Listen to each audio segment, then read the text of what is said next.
been wondering where these were tucked away. They were folded away inside my BG carb paperwork that I just recently did a video on. Check that out.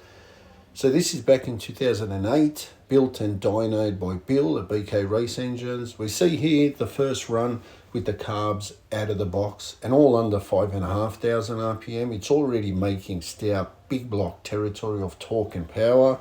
Remember, it only took a handful of runs to reach our goal on pump gas, with limited RPM on the pulls also, mind you.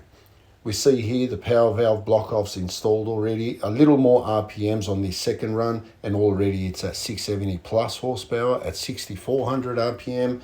By the fourth run, we're already at 700, and then finishing up at 720 horsepower by the fifth pull with some back-to-back pulls. At full operating temp, it maintained its oil pressure from 71 psi to 68 psi oil pressure, which is super adequate enough for this Cleveland build and its operating range. The key thing here is the flat torque curve you see there, basically carrying over 500 lb foot-pound of torque from 4,500 onwards throughout the whole range, and also the limiting RPM factor as well. You can see there even the horsepower, it's still sort of climbing on the graph there. And I noticed that at the track too, it actually loved to go to 7,200 RPM on the change and also through the traps.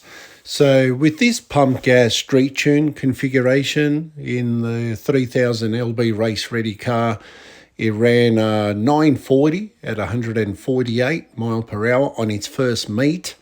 It had a couple of downfalls I've mentioned in the past, so it's got a super tight converter, which didn't help things. It ran 141 60 foot, which is shocking.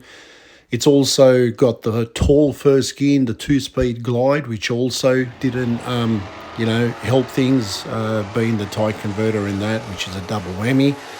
But yeah, with those things corrected, and if the converter, could flash to 5,500 RPM off the bat, the car will stand on its rear bumper and definitely, run the way you see it there with those power figures would run 9.1, 920.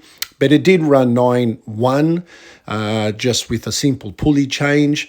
And even with that pulley change and those couple of issues corrected, it would have, been into the 8s, like an 8.8. And this converter's tight, you've heard me all those excuses, drag racing and that. And this thing just pretty much gets up and goes. As soon as you tap the accelerator, it's that responsive. There's no flare and no slipping.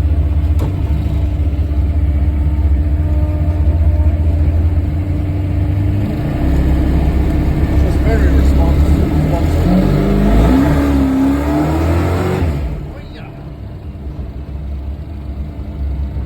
It's just a little tap on the throttle and she just churns them up like it's on ice.